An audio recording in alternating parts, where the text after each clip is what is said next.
तृतीय अध्याय का पहला सूत्र शुरू होता है और अष्टावक्र पूछना शुरू करते हैं।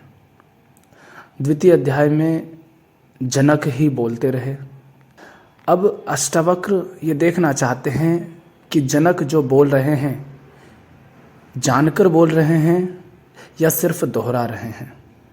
पहला सूत्र, अष्टावक्र उवाच अविनाशीन मात्मानम एकम विज्ञाय तत्वतः तवात्मज्ञानस्य धीरस्य कथमर्थार्जने रतिः।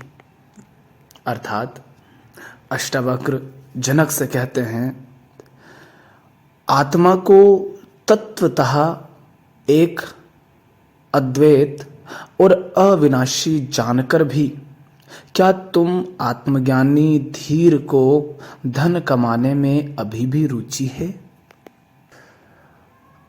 आत्मज्ञानी यानी वह जो संसार और अहम के खेल को समझ पाता है, देख पाता है, जो अहम के खेल को जान गया है, जो ये जान गया है कि संसार मिथ्या है, नश्वर है, अनित्य है, जैसा वह प्रतीत होता है वैसा वह है नहीं।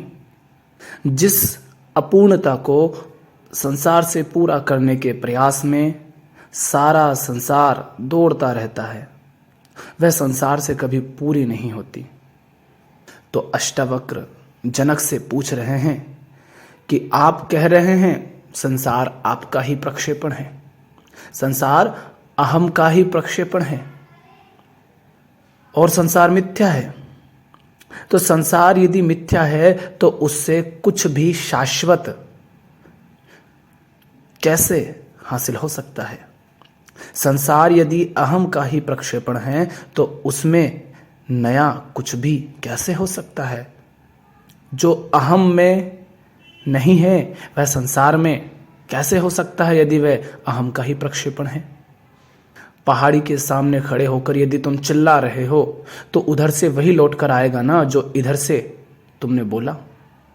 कुछ नया तो आएगा नहीं। हो सकता है थोड़ा कम ही आए लौटकर, पर अधिक तो कुछ नहीं आएगा। तो संसार जिसका प्रक्षेपण है वही संसार से कुछ हासिल करने की चाह अगर रखता है तो उसे और कुछ भी नया कैसे मिलेगा? कुछ भी ऐसा कैसे मिलेगा जो उसमें पहले ही मौजूद नहीं है? तो अष्टावक्र पूछ रहे हैं, कहीं अभी भी तो धन कमाने में कोई रुचि शेष नहीं है? जरा खोजो अपने अंतरतम में। क्यों?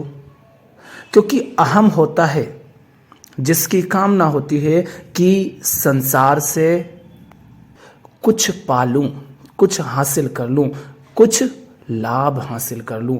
कुछ लाभ यानी कुछ अर्थ हासिल कर लूं। क्यों? ताकि पूरा हो जाऊं। अहम माने वह जो अपूर्ण है, वह जो अधूरा है, वह जो स्वयं को खाली मानता है, अपूर्ण और अधूरा मानता है। अहम के होने का अर्थ ही है कि मैं अधूरा हूं, और फिर वही पूरा होने की लालसा में, स्वयं को भरने की लालसा में, कुछ अर्थ, कुछ लाभ पाने की लालसा में संसार में गति करता है। तो अष्टावक्र जनक से पूछ रहे हैं कि कहीं अभी भी तो अपूर्णता का भाव शेष नहीं है? कहीं कोई खालीपन अभी भी शेष तो नहीं है? कहीं अभी भी तुम अपूर्ण ही तो नहीं बने बैठे हो, यानी अहम ही तो नहीं बने बैठे हो? कहीं ऐसा तो नहीं कि बस दोहरा रहे हो कि तुम अविनाशी हो, एक हो, आत्मा हो, और तथ्य ये हो कि तुम अभी भी स्वयं को पूरा करने की दौड़ में लगे हुए हो? यदि अभी भी इस मैं माने इस अहम को विस्तार देने की वासना शेष है तो आपने कुछ नहीं जाना। मैं ये हो जाऊं, मैं वो हो जाऊं, मैं ऐसा करके दिखा दूं, मैं कुछ होकर के दिखा दूं, मैं ये पालूं, मैं वो हासिल कर लूं। यदि ये भाव शेष है तो ये जो इतने सूत्र अभी आपने बोले वह सब केवल दोहराव है, सब स्मृति का खेल है, शब्दों का खेल है। कबीर साहब कहते हैं ना, पोथी पढ़ पढ़ जग मुआ, पंडित भया ना कोय, ढाई आखर प्रेम का, पढ़े सुपंडित होए। पोथियां पढ़ ली, शब्द रट लिए, दोहरा दिए, सारे ग्रंथ बांच लिए, पर प्रेम ही नहीं है यदि जीवन में, प्रेम को ही नहीं जाना, तो वह ज्ञान थोथा है, वह सिर्फ बोझ है, वह सब कचरा है। जानने वाले के जीवन में अक्सर इससे उल्टा होता है। हो सकता है उसके पास बोलने के लिए शब्द ना हो सकता है उसे भाषा का इतना ज्ञान ना हो, पर उसमें प्रेम होगा। उसके शब्द भले ही उसके जानने का वर्णन ना करते हों, किंतु उसका होना, उसका जीवन उसके जानने को बता रहे होंगे। तो जनक से पूछते हैं अष्टावक्र कि आत्मा को तत्वतः एक अद्वैत और अविनाशी जानकर भी क्या तुम आत्मज्ञानी धीर को धन कमाने में अभी भी रुचि है? ये जो तुम बोल रहे हो, जानकर बोल रहे हो या बस दोहरा रहे हो? मोबाइल में रिकॉर्ड कर दो ना, वह भी दोहरा देगा। आज तो चैट जीपीटी है, चैट जीपीटी से कहो तो वह भी सुंदर शब्दों में आपको बहुत कुछ लिख करके दे देगा, दोहरा देगा। कविता लिख देगा, निबंध लिख देगा। किसी वस्तु के विषय में कुछ जानकारी चाहिए तो बहुत सारी जानकारियां ला कर दे देगा। जितनी एक इंसान नहीं दे सकता उससे ज़्यादा जानकारी वो दे सकता है। जहाँ कहीं भी क्लाउड पर ऑनलाइन उस सवाल से संबंधित जानकारी उपलब्ध है, वो ला करके आपके सामने रख देगा। पर इससे जानना तो नहीं हुआ, इससे ये तो नहीं हुआ कि चैट जीपीटी वो जो सिस्टम है वो इस सब को जानता हो। तो अष्टावक्र कहते हैं कि देखो अपने अंतरतम में कहीं धन एकत्र करने की लालसा अभी भी तो नहीं बची है। धन यानी मालकियत का भाव, धन यानी वह सब जिसके आप मालिक हैं या होना चाहते हैं या बने रहना चाहते हैं। धन यानी संपत्ति, यानी वह सब जो आप भविष्य के लिए स्वयं के निजी स्वार्थ हेतु पकड़ के रखते हैं। धन यानी अनिश्चितता को मिटाने के लिए तैयारियां करने की वासना। तुम चाहते हो कि तुम्हारा पुत्र या पुत्री तुम्हारी किसी बात को ना काटे। तुम चाहते हो कि तुम्हारा पति अथवा पत्नी तुम्हारे ही हिसाब से चले। तुम चाहते हो कि तुम्हारे राज्य का और विस्तार हो। तुम चाहते हो कि सब तुम्हारा सम्मान करे। यानी कुछ भी यदि तुम चाहते हो कि वह सब वैसा हो जैसा तुम चाहते हो, तुम यानी अहम, वह सब वैसा हो जैसा तुम चाहते हो ताकि तुम खुश हो सको, ताकि तुम पूरे हो सको, तो अभी धन की लालसा शेष है। धन यानी सिर्फ पैसा नहीं होता। धन यानी वह सब जिसके तुम मालिक होना चाहते हो, जिससे तुम कुछ लाभ पा लेना चाहते हो ताकि अपने खालीपन को, अपने अधूरेपन को, अपनी अपूर्णता को भर सको। धन यानी प्रकृति के मालिक होने की लालसा। आज देखो हमने क्या हालत कर दी है प्रकृति की। जरा देखो बाहर निकलकर कैसे गर्मी तप रही है, कैसे सूरज जला रहा है पूरी पृथ्वी को, कैसे हमने इस प्रकृति के मालिक होने की दौड़ में इसको बर्बाद कर दिया है। नदियाँ, पहाड़, जंगल, पशु, पक्षी, वनस्पति सब कुछ नष्ट कर दिया है। और पाने की लालसा में हमने इतनी संतानें पैदा कर दी हैं मनुष्य जाति की कि वो इस पूरी पृथ्वी को नर्क बनाए जा रही है, और हम बच्चे पैदा किए जा रहे हैं ताकि और अधिक भोग सकें, और अधिक हासिल कर सकें, और अधिक विस्तार पा सकें। यह लालसा यदि शेष है तो अभी आपने कुछ नहीं जाना। हम पूरी कोशिश में लगे हैं कि हमारी उम्र बहुत लंबी हो जाए। ये क्या है?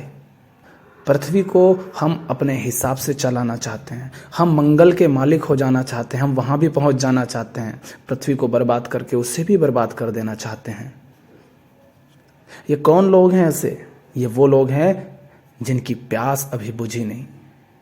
ये वो लोग हैं जो अंदर से अभी सबसे अधिक खोखले हैं, खाली हैं, जिन्होंने बहुत कुछ पाकर भी कुछ नहीं पाया, और फिर भी इनकी मूर्खता ऐसी है कि इनको लगता है कि संसार से कुछ पाया जा सकता है, कुछ हासिल किया जा सकता है। तो अष्टवक्र पूछ रहे हैं कि जनक, आपने जाना है या सिर्फ दोहरा रहे हो?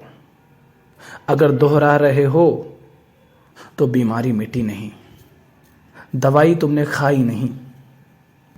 दवाई खानी है, और अगर दवाई खाई है तो इसका लक्षण, इसका प्रमाण यह होगा कि बीमारी मिटेगी। बीमारी मिटनी चाहिए। दवाई को एकत्र नहीं करना है, दवाई खर्च होनी चाहिए बीमारी के मिट जाने पर, बीमारी को खत्म करने के लिए। तुमने सत्य तो जान लिया, किंतु जीवन तुम्हारा बदला नहीं, तो वह जानना फिर जानना नहीं हुआ। आत्मज्ञान के बाद भी यदि धन में, राज्य में, पद में, प्रतिष्ठा में, सम्मान में, सिंहासन में, साम्राज्य को और विस्तार देने में रुचि है, तो फिर आत्मज्ञान हुआ नहीं। तो देखो, कहीं कुछ होने की दौड़ अभी शेष तो नहीं है, कहीं ज्ञानी हो जाने की भी तो दौड़ शेष नहीं है। यदि तुमने ये जान ही लिया कि एक समय जो चीज आपको बहुत महत्वपूर्ण लगती है या कभी लगती थी, आज वह व्यर्थ है आपके लिए, तो अगर आपने ये जान लिया कि आज भी जो बहुत महत्वपूर्ण लग रहा है वो सिर्फ अहम को लग रहा है, अपनी वासना के चलते, अपने अपूर्णता के चलते, और जब उसे हासिल कर लोगे तो भी उससे पूर्णता मिलेगी नहीं, क्योंकि वह अहम का ही तो प्रक्षेपण है। तो अपूर्णता रह जाएगी, और अंत में यही पाओगे कि वह भी व्यर्थ ही जान पड़ेगा। अगर ये जान लिया है और फिर भी वासना शेष है तो अभी कुछ नहीं जाना, बस सुन भर दिया है और दोहरा दिया है। सुन लेना और दोहरा देना ये जानना नहीं है, ये जानने का पर्याय नहीं हो सकता। हमने कहा आज तो मोबाइल भी दोहरा देगा। जिसको अभी भी ऐसा लगता है कि बाहर कुछ हासिल करके पूरा हो जाऊंगा, बाहर कुछ पा लिया तो भर जाऊंगा, उसने अभी कुछ नहीं जाना। और देखे होंगे आपने ऐसे ज्ञानी जो एक तरफ तो स्वयं को ज्ञानी कहते हैं, ज्ञानी मानते हैं, यहीं पर अहंकार आ गया। स्वयं को कुछ मानते हैं वो, और उसमें भी ज्ञानी मानते हैं स्वयं को। तो पहला अहंकार तो यहीं आ गया। उससे भी पहले कि मैं हूं, और उसके बाद मैं कुछ हूं और मैं ज्ञानी हूं। ये कितना बड़ा अहंकार है। तो ऐसे ज्ञानी देखे होंगे जो स्वयं को ज्ञानी मानते हैं और उसके बाद भी ज्ञानी होकर भी अक्सर मान सम्मान की चाह रखते हैं, तो उनका ज्ञान फिर थोथा है। आप उसका अपमान करके देखो, उससे बात करो और उसकी बात अगर काट दो तो देखो वो कैसे लाल हो जाता है। जहां वह गलत है वहां भी उसे गलत कहकर देखो, वह सुनना नहीं चाहेगा, वह स्वयं को अपमानित महसूस करेगा। और सम्मान अपमान से जिसे बहुत फर्क पड़ता हो, वह अभी आत्मज्ञान से बहुत दूर है, वह अभी जानने से बहुत दूर है, उसने कुछ नहीं जाना। जिसे न सम्मान की चाह हो न अपमान की परवाह हो, जो स्वयं में स्थिर है, शांत है, जो ऐसे लक्षण रखता हो, वह आत्मज्ञानी है। अष्टावक्र कहते हैं, आत्मा को तत्वतः एक अद्वैत अविनाशी जानकर भी क्या तुम आत्मज्ञानी धीर को धन कमाने में अभी भी रुचि है? अहम का सारा खेल जानने पर भी, सारा खेल समझने पर भी, उसे देखने पर भी क्या अभी भी कुछ पाने को शेष रह गया है? जो एक है, अविनाशी है, शाश्वत है, ऐसे धन को पाकर भी यदि तुम संसार से कोई और लाभ लेने में रुचि रखते हो, संसार में कोई अन्य धन एकत्र करने में रुचि रखते हो, तो यह तत्वज्ञानी का लक्षण नहीं है। राम के समक्ष होकर भी यदि कुछ पाने को शेष रह जाए, यदि कुछ पाने की वासना, कोई लालसा शेष रह जाए, तो वह राम से मिलन नहीं हुआ। किंतु अक्सर हम तो यही सब करते हैं, हम राम को पाते नहीं, राम के समक्ष, उनकी मूर्ति के समक्ष जाते हैं और वहां भी राम से राम को कभी नहीं मांगते, राम से राम के अलावा सब कुछ मांग लेते हैं, किंतु राम को नहीं मांगते। यह तो राम का अपमान हुआ। और यदि तुम आत्मज्ञानी हो और आत्मा को एक अविनाशी, शाश्वत, अद्वैत जान रहे हो, उसके बाद भी कोई अन्य धन पाने की लालसा रखते हो, तो ये आत्मा का अपमान है। आत्मा इससे अपमानित नहीं होगी, इससे बस इतना प्रमाणित होगा कि तुम कुछ नहीं जानते। इसलिए जनक, झांको, झांको खुद में, झांको अपने अंतरतम में कि कहीं अभी भी तो धन कमाने में कोई रुचि शेष नहीं है।